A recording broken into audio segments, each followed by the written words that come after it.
আলাইকুম। সুপ্রিয় দর্শক, প্রীতি ও শুভেচ্ছা নিন। আমি শহীদুল ইসলাম, বিডি পলিটিক্স নিউজের পক্ষ থেকে আপনাদের সবাইকে জানাচ্ছি শুভেচ্ছা ও অভিনন্দন।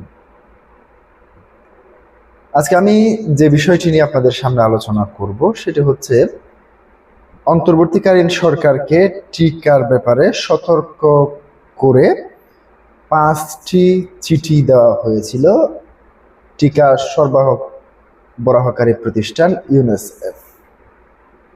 প্রিয় দর্শক, অন্তত 10 বার বৈঠকে বসেছেন অন্তর্বর্তীকালীন সরকারের তৎকালীন স্বাস্থ্য মন্ত্রণালয়ের বিভিন্ন কর্মকর্তাদের সঙ্গে। প্রিয় দর্শক, হঠাৎ করে এই বিষয়টি উঠে আসছে কেন? আপনারা জানেন, সারা বাংলাদেশে এ পর্যন্ত হামে মৃত্যুর সংখ্যা দাঁড়িয়েছে প্রায় 500-র কাছাকাছি সরকারি হিসেবে। আর বেসরকারি হিসাবে যদি ধরেন, অনেকেই সেটা 800 বলছে, অনেকেই 1000 বলছে। প্রিয় দর্শক, এই হাম এর প্রাদুর্ভাবের পেছনে কারা দায়ী? এখন প্রশ্ন তুলছেন অনেকেই। কারণ প্রশ্ন তোলারই কথা। আপনারা জানেন যে অন্তর্বর্তীকালীন সরকারের সময় তৎকালীন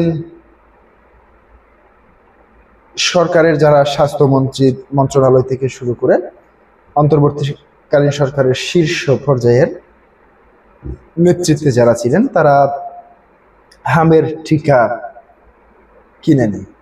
আপনারা জানেন,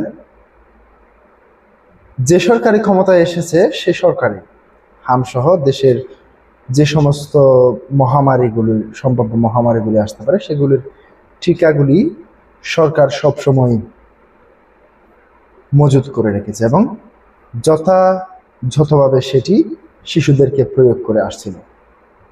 5ই আগস্টের পরে অন্তর্বর্তীকালীন সরকারের দায়িত্ব নেয় অন্তর্বর্তীকালীন সরকারের প্রধান উপদেষ্টা অধ্যাপক মোহাম্মদ ইউনূস যখন দায়িত্ব নেয়, এরপর থেকেই ঘটে বিরূপ প্রভাব। সরকার এই টিকার বিষয়টি মাথায় নেয়নি, অর্থাৎ অন্তর্বর্তীকালীন সরকার এটিকে সামান্য তুচ্ছ তাচ্ছিল্য করে মূলত এই টিকা ক্রয় করেনি, যার ফলে গোটা 2 বছরের মতো শিশুদেরকে হামের টিকা থেকে বঞ্চিত করে রেখেছে। যার ফলেই এই নতুন মহামারী, এই হাম মহামারী আবার নতুনভাবে